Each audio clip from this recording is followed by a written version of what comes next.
Order, questions for oral answer.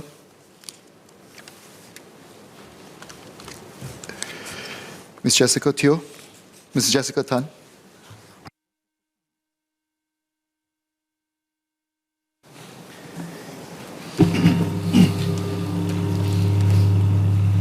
Mr. Speaker, sir, may I have your permission to take question numbers 1 to 8 in today's order paper together? Yes, please. Members of the House, I delivered a ministerial statement last month on strengthening Singapore's position as a global hub for talent.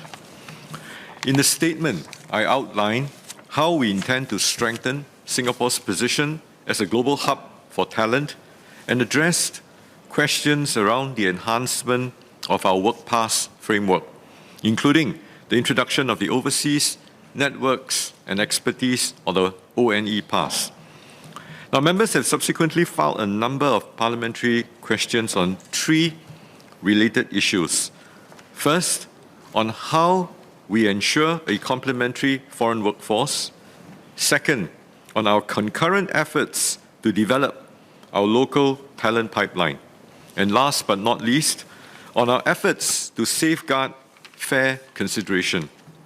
I'm taking them together so that we can address all of the issues more holistically. And I will address questions which are more technical in nature on specific policies separately.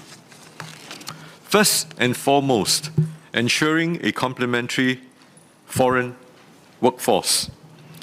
Members in this House generally acknowledge the need to attract top talent as per the intent of the ONE Pass. Some members have, however, raised questions on our broader foreign workforce policy. At the Employment Pass or EP level, we focus on ensuring that the EP holders are of good quality, and we do not impose quotas. To answer Mr. Gerald Giam's question on whether there are plans to review the EP framework to introduce a quota for the bottom half of income earners among EP holders, we have explained our rationale before. Doing so will restrict our ability to compete and will hold our companies back. Our emphasis on quality was reinforced when the Ministry of Manpower announced significant adjustments to our EP framework at this year's Committee of Supply debate. First, to benchmark the EP qualifying salary to the top 1/3 of our local professionals, managers, executives, and technicians, or the PMET workforce. And second, to introduce a new points-based complementarity assessment framework, or COMPASS, from 1st of September 2023 to holistically evaluate EP applications for complementarity. Companies whose candidates cannot meet the EP qualifying salary or pass COMPASS will have to apply for an S-Pass instead, where they will be subject to a quota. This is a neater solution than what Mr. Giam is suggesting.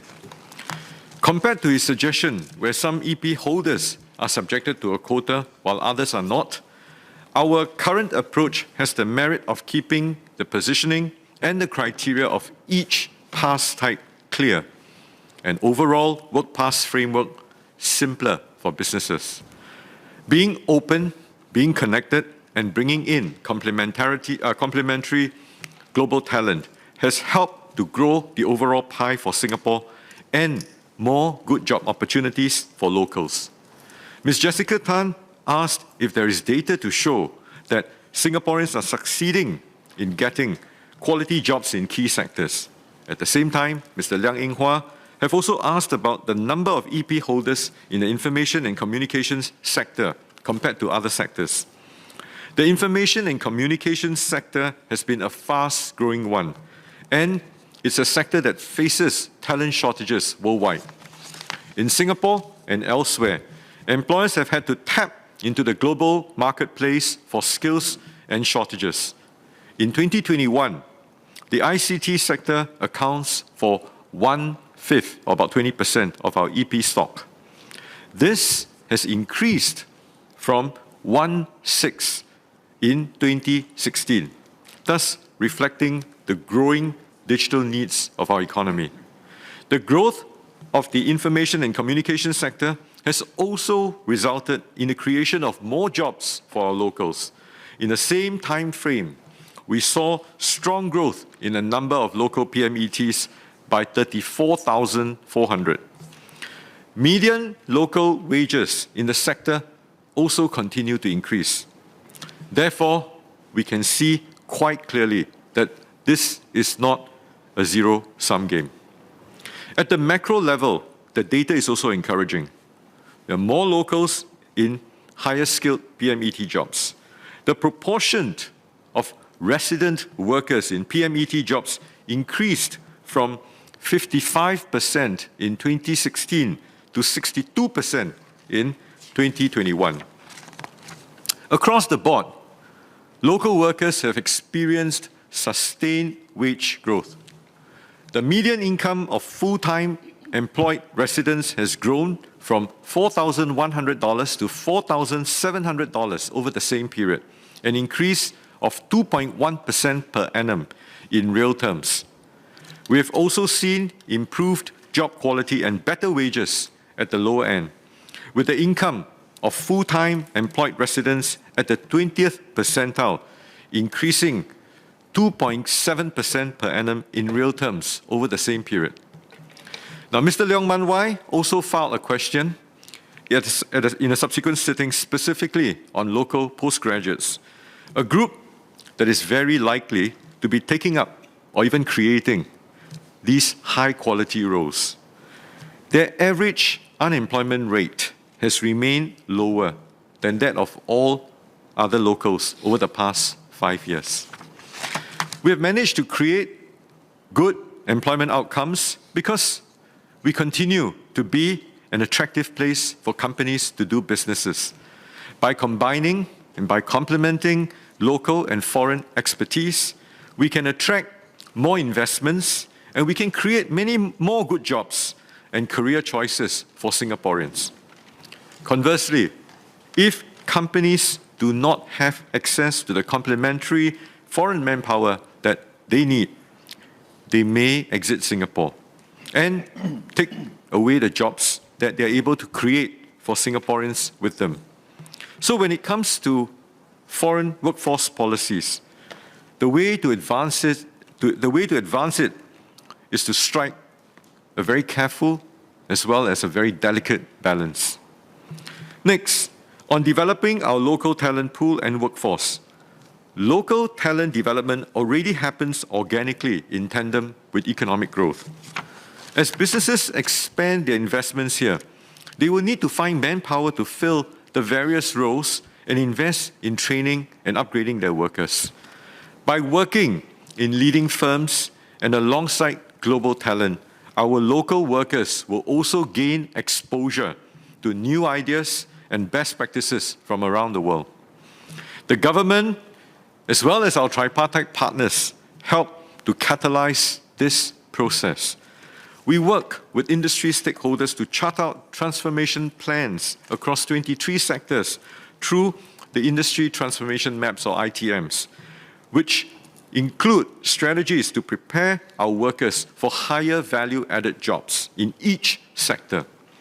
We have also put in place a whole ecosystem of programs and schemes which businesses can tap on to prepare their workers for jobs of the future. For instance, we recommend that companies work with NTUC to set up company training committees, or CTCs, to help drive business transformation and training plans. And the government has set aside a $70 million budget for the NTUC CTC grant. Employers can also tap on subsidized industry-relevant training courses and reskilling programs for mid-career workers. This includes Workforce Singapore, or WSG's, career conversion programs, shortened to CCPs. Ms. Mariam Jaafar filed a question for later sitting on how work experience and other certifications are considered aside from formal academic qualifications in eligibility requirements for CCPs. For some CCPs, academic requirements are put in place to ensure that the trainee is able to cope with the training, particularly where the training is very technical in nature. Applicants who do not meet the academic requirements may still be accepted into the program if they have relevant alternative qualifications or work experience. Ms. Jessica Tan also asked about our initiatives to bring back top overseas Singaporean talent. Overseas Singaporeans who have developed the ability to thrive in a global environment, or who have gained industry-relevant experience and built extensive networks, can make significant contributions to our economy and pass on their knowledge to other Singaporean talent. Fundamentally, strengthening Singapore's position as a global hub for talent, which is brimming with exciting opportunities, is self-reinforcing. It will help to bring back overseas Singaporeans who are keen to contribute and to be part of this ecosystem.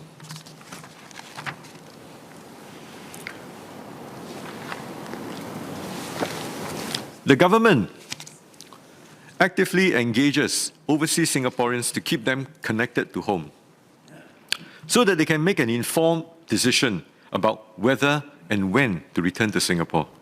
The Singapore Global Network, or SGN, within EDB plays a key role in broadening and deepening our overseas Singaporean network through digital engagement, as well as partnerships with private, public, and community organizations to deliver engagement initiatives such as networking and community events. These engagements also allow overseas Singaporeans to serve as our valuable connectors and ambassadors in overseas markets, helping to spread Singapore's good reputation. For returning Singaporeans, SGN and other agencies offer a variety of online resources to facilitate a smooth transition, including information on education, working, and living, as well as relocating back home to Singapore. For example, the Ministry of Education's website contains information about school admissions for returning Singaporean children. Lastly, on fair consideration, there is no place for discrimination in Singapore.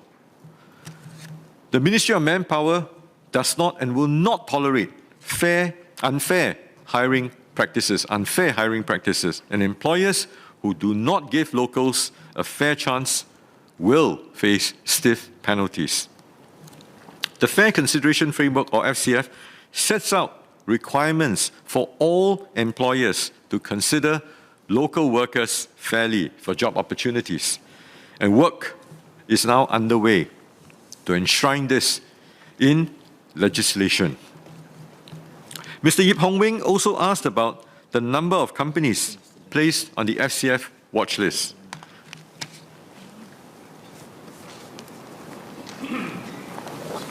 Firms that are placed on FCF watch lists, if they have an exceptionally high share of foreign PMETs compared to their industry peers, or firms with a high concentration of a single foreign nationality source. But members of the House, let me reiterate this. Firms placed on the FCF watch list have not flouted any rules. Instead, what TAFEP, or the Tripartite Alliance for Fair and Progressive Employment Practices, does is to engage these companies to help them improve their workforce profiles. Since 2016, MOM has engaged a total of more than 1,700 employers under the FCF. One other limb of the FCF is the job advertising requirement. Employers must first advertise on My Careers Future, or MCF, and fairly consider all candidates before submitting an EP or S-Pass application. Mr. Louis Chua asked whether companies need to notify the Manpower Ministry on the outcome of a job posting when it is subsequently delisted or when the role is filled. we do not require companies to do so, just like how they also do not need to do so for other job portals. We are conscious of the fact that we should not add administrative burden and make it onerous for employers to use MCF. While the number of cases of discriminatory practices is small, MOM will continue to remain vigilant. Besides investigating complaints lodged with TAFEP, we will also use data analytics to identify suspicious cases for further investigation. And where employers are found to be discriminatory, MOM will not hesitate to take action against such employers. In response to Mr. Louis Chua's and Mr. Yip Hon Wing's questions from 2017 to 2021, MOM took enforcement actions against approximately 300 companies. The regulatory actions included issuance of warning and being barred from hiring or renewing foreign workers. Ms. Hazel Pua also asked whether MOM intends to impose personal responsibility on human resource professionals in Singapore to comply with all manpower rules and regulations. I would like to remind Ms. Pua that hiring decisions are not made by HR professionals alone. Senior management as well as line managers are also involved in these hiring decisions. So today, MOM can take action against culpable individuals and decision makers for non-compliance of MOM's rules and regulations. This includes HR professionals as well as business leaders. So employers, business leaders, and HR professionals all play an important role in ensuring that their company's employment practices are fair and that they comply with regulations and the tripartite guidelines. All employers in Singapore must comply with not just the letter, but with the spirit of our laws and regulations on fair hiring and adopt good HR practices. The responsibility placed on employers as well as decision makers to uphold workplace fairness is also being discussed by the Tripartite Committee, which is deliberating the scope and the design of workplace fairness legislation. Beyond enforcement, we must also enable and we must also equip HR professionals to better support their companies. Mr. Speaker, sir, in summary, we have a three-pronged strategy to support good employment outcomes. First, to safeguard the complementarity of our foreign workforce. Second, to invest in developing our local workforce. And third, to ensure fair consideration for locals. All our government policies, all of our schemes, as well as programs, work together to achieve one goal: to create opportunities for locals at all and every level of the workforce. I thank members for their questions, and I assure them that the Ministry of Manpower will continue to update our suite of policies regularly and in line with this objective. Thank you. Ms. Jessica Tan. Thank you, Mr. Speaker. I thank Minister for his comprehensive answer, but I do have two supplementary questions. One is with regards to the quality of jobs, and Minister shared about the makeup of Singaporeans and residents in workers in Singapore in terms of the PMET jobs. Could he also share if there's any data on the same, in that same vein, of leadership roles as the development has happened, of Singaporeans taking up key leadership roles in these sectors?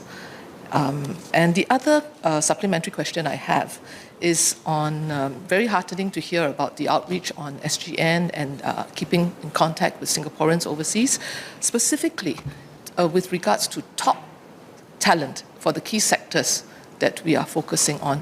What specific actions or initiatives are being done to attract to engage and attract top talent back to Singapore, to be able to fill those key positions as well, as we look at attracting foreign talent as well, and specific support to their families in terms of transitioning, especially if they have non-Singaporeans as spouses. Thank you. I thank Ms. Tan for her supplementary questions. On the leadership roles, we don't have the data available at hand today.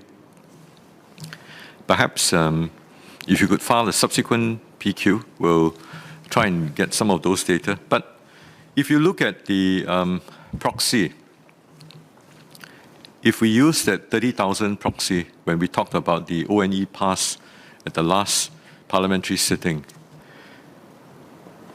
and given the fact that if you use a proportion of about 7,000 to 8,000 current EP holders who are at that level or above, a significant majority of our local Singaporeans have already, I wouldn't say breached, but have gone above that level. So perhaps that would give you some form of a broad macro indicator if you take that as a proxy. But like I said, it may not necessarily be an accurate proxy. For the top talent in many of these key sectors that you talked about, we have significant number of initiatives that we put in place to bring and try and bring them back. Now, while I agree with you that returning top Singaporean talent can make significant contributions to our economy back home, where they are in today, in many of the Tier 1 cities all over the world, they can also serve as valuable connectors and advocates in many of these overseas markets, while they continue to gain the networks, the expertise, and the industry-relevant experiences abroad. And many of them actually choose to carry on staying for longer periods because they've got other ties, work commitments, maybe friends and school. The initiatives that we've started, I could give you a few examples. One is the Singapore Financial Forum. This is the SGFF. It's co-organized by the Institute of Banking and Finance, IBF, Singapore Global Network, and MAS. So we held an inaugural forum in May 2022. It was a two-day event featuring insights from industry leaders on key growth areas and career opportunities in Singapore's financial center. And the people who attended felt that it was a very good forum for them to communicate and also for them to consider relocating back home. And it included fire chat site with industry leaders on their overseas experiences and relocation journeys as well. Other agencies, the NRF, National Research Foundation, it also runs the Returning Singaporean Scientist Scheme, or the RSSS. This seeks to attract outstanding overseas-based Singaporean research leaders back to Singapore to take up leadership positions in our universities and our research institutions. So NRF has been engaging our IHLs as well as A-Star to identify some of these suitable candidates as well. These are just some examples. Thank you. Mr. Jarogiam.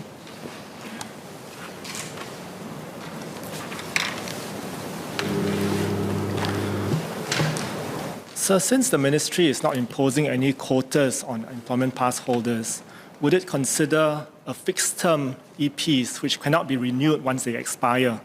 This way, employers can be incentivized to hire and train Singaporeans to fill those positions when the EP expires. And there'll be more knowledge and skills transferred to Singaporeans. And this is a proposal that a member for our Aljunied GRC, Mr. Leon Pereira, actually raised in October 2020. Second, with the Compass framework, a candidate can attain a passing score even with 0 points on the diversity criteria, which in any case is quite low because it looks only at the share of the candidate's own nationality among the firm's PMETs. So can MOM tightened the Compass criteria, the Compass framework to require the candidate to obtain at least 10 points for each of the 4 foundational criteria and a minimum of 50 points overall. This will ensure that companies give consideration to all the criteria and ensure a more level playing field for Singaporean PMETs during the hiring process. Thank you.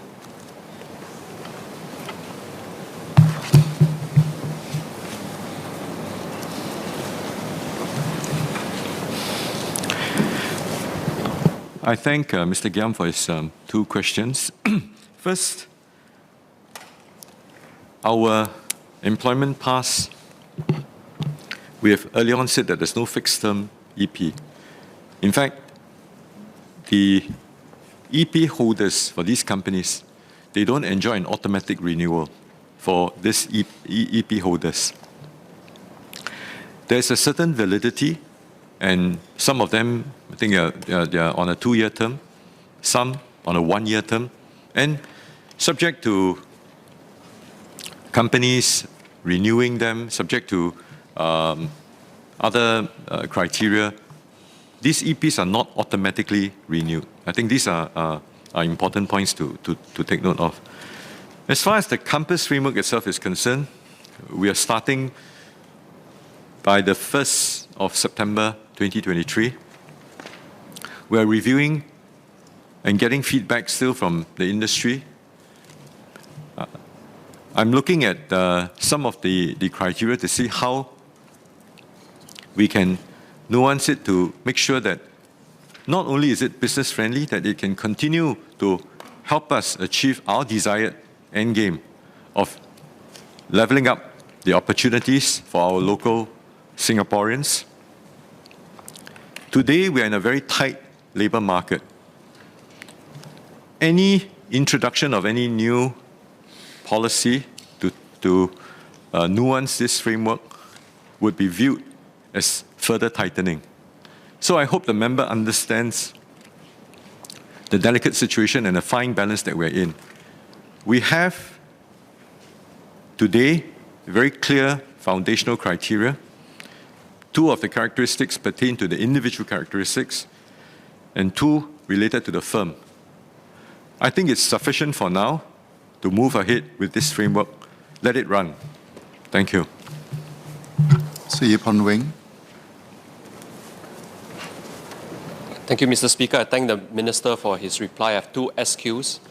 Does MOM have investigatory powers to ascertain whether a company did FCF, Fair Consideration Framework, job advertising in bad faith?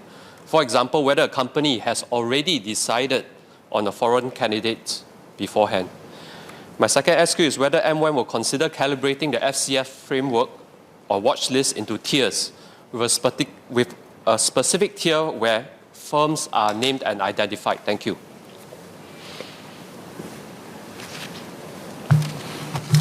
I thank Mr. Hip for his 2 SQs. As I've shared earlier on, MOM today has various tools, including data analytics, to look into firms which hire in bad faith. I would not be able to share at length or in depth what some of these predictive analytics are, because by sharing with them, then we've got to keep inventing newer and better AI tools to identify them. Today, the vast majority of the firms under the FCF watch list, when we work with them to nuance with them some of the hiring practices and policies, the majority of them exit the watch list. Our schemes that are available today do not seem to indicate that this is a pervasive problem.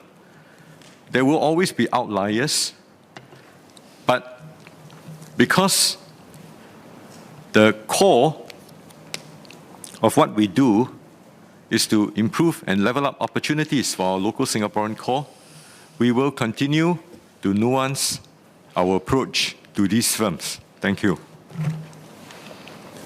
Mr. Pritam Singh. Thank you, Mr. Speaker. Just one question for the Minister. I refer to the Minister's earlier the Minister's reply, specifically where he mentioned that companies on the fair consideration framework have not actually flouted any rules. In view of the Ministry's newly introduced complementarity assessment framework, where diversity is listed as a firm-related attribute in considering EP applicants, how significant, in the Minister's opinion, would this new criteria be in reducing the number of companies on the FCF watch list over time?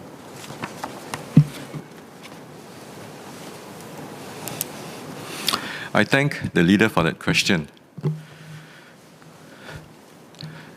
Compass will come into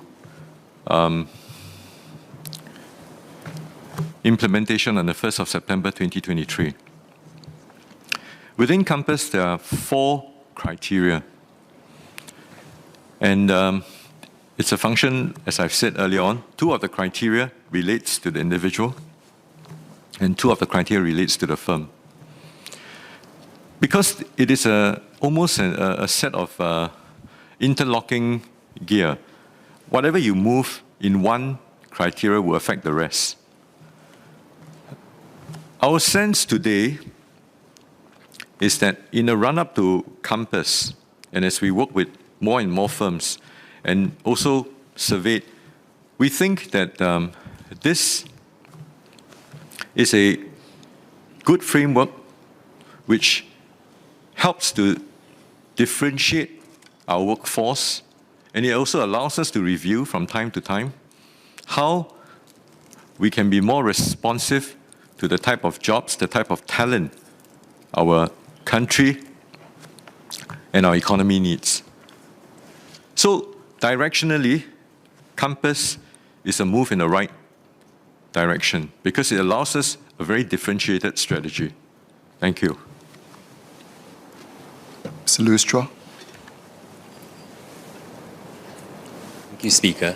Just got one supplementary question. I note from the Minister's response on the use of data analytics. So I was wondering if Minister can share with us in terms of the data points that are being collected from companies who actually make an EP application to show that they have failed to basically source for a local candidate after the 14-day or 28-day period, and despite their best efforts. And then the MOM side can also satisfy itself that this is truly the case for these companies. Thank you.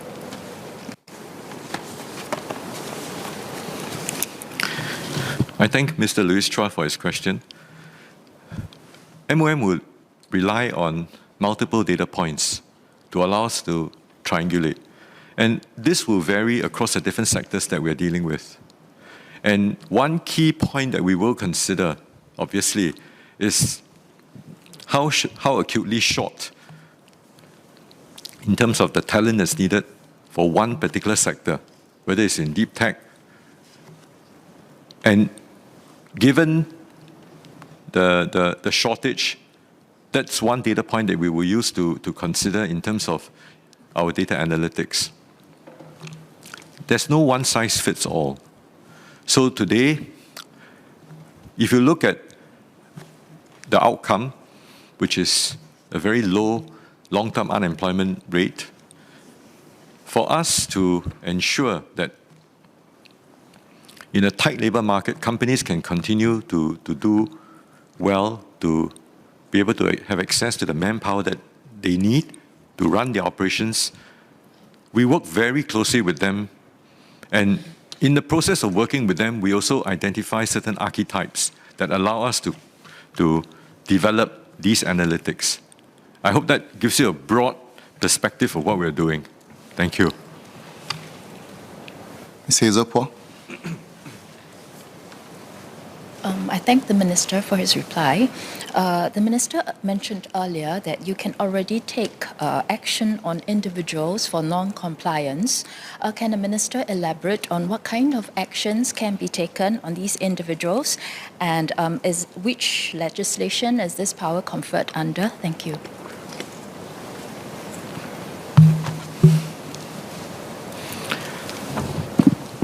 I thank Ms. Poh for her question. Today, the Ministry of Manpower works very closely with the IHRP, or the Institute for HR Professionals, as well as our tripartite partners and employers to professionalize the HR workforce and to strengthen HR practices and capabilities. One of the key effort and the key outcome is this IHRP certification. And this recognizes the level of skills and experience of HR professionals. Incumbent within the process certification, it actually assesses the knowledge and the understanding of our employment legislation and regulations, including the Fair Consideration Framework, as well as the soon-to-be implemented Compass. Now, I don't want to go too much into the details of that training. Now, all certified HR professionals must comply with the IHRP's Code of Professional Conduct. If the HR professional has been found to have breached manpower rules and regulations, IHRP may subject the HR professional to corrective actions, such as counseling by senior certified professionals. They can also suspend the certification, or they can permanently bar the individual from being certified, depending on the severity of the breach. Now, in addition,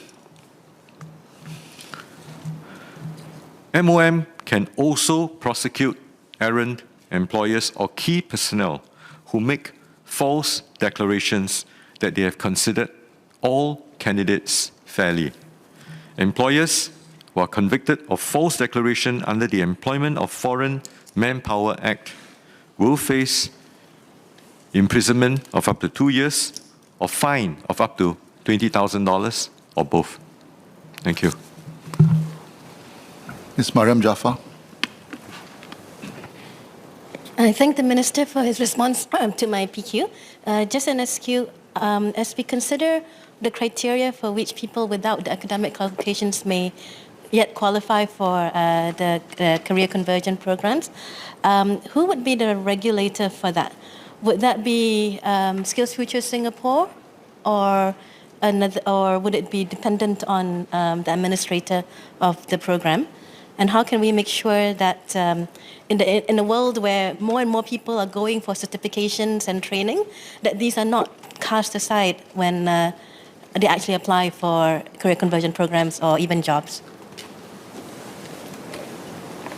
I thank Ms. Jaafar for her question. I think members of the House and Ms. Jaafar would appreciate the wide diaspora of jobs, skill sets that is needed to fulfill the roles. There will be very, very clear-cut jobs which would require, say, understanding of arithmetic or even physics, because safety of certain work process is needed. I recently dealt with an appeal filed by a member here, appealing for a particular resident to be given exemption from having to pass certain exams.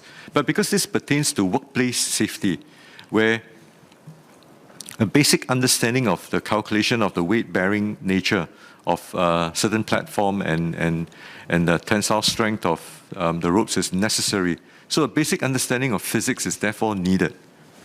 And that could not be substituted by just experience or some other alternative qualifications. In that kind of setting, MOM will come in to work with the individual to see whether we can help the person pass these basic requirements, and if not, try to find an alternative role to place that person in. So I guess a very long answer to her question is that it's very difficult for us to be able to substitute away every single skill by an alternative qualification. I beg her indulgence. I hope that she understands. Thank you.